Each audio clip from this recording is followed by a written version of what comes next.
Hello everyone. Today we'll be going over negative, fractional, and zero exponents. So to start off, we'll go over the zeroth power. So essentially, all that needs to happen is you put in any number here to the zeroth power, and you'll get out 1.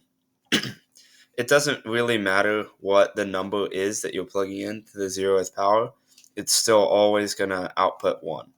So if you come over here and look, 2 to the 0 is 1, 9 to the 0 is 1. I can put any number in here that I want, and I will always get 1. You can even put it in a graph. As you can see, this number right here is always going to be 1, regardless of your number that you actually input. Next, we'll go over negative exponents. So this x squared graph right here would be an example of just your normal positive exponent. And then if you make it negative, it looks completely different. So from a graphing standpoint, this is going to look really weird, and it's not going to look like it has a specific rule that you can follow. But essentially, all of these negatives will have a kind of asymptote in the middle, because as you get closer and closer to 0, it's actually getting higher and higher, as opposed to how normal exponents work. As the further away from 0 you get, the higher the y value is. So basically, what you're actually doing here is you're putting it all under 1. So you have 1 here, and divide it by x squared. Let's get rid of this here. And bam, you have the exact same graph. So that's kind of to demonstrate that all you're doing with a negative exponent is moving it to the bottom. Another thing that is important to note, if you have a negative down here, say this is a negative, it does the exact same thing. It just moves it to the top. So if you ever have a negative exponent, basically that just means to move it to the other side of the dividing line. So as you can see here, this is just a normal x squared graph. And if we go back to here, this is that weird looking x to the negative 2 graph.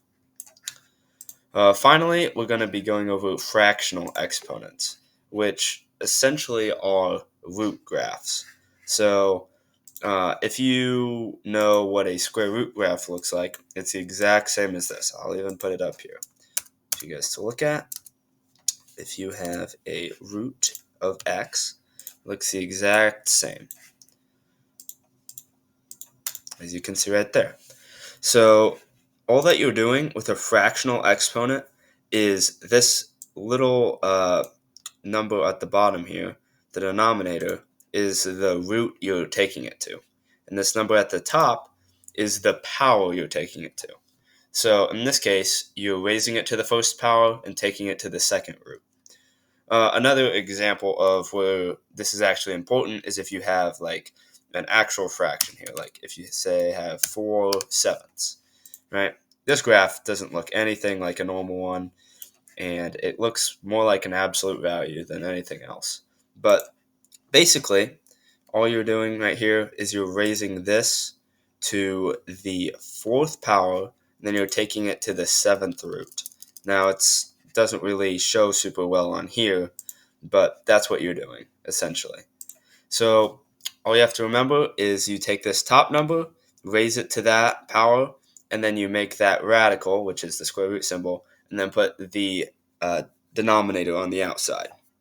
So that's how fractionals work. And if you have a combination of them, so you have a negative, right?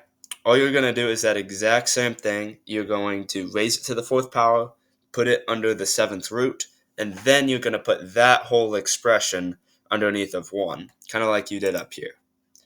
So I hope that was helpful to you guys, and if you have any questions, just let me know.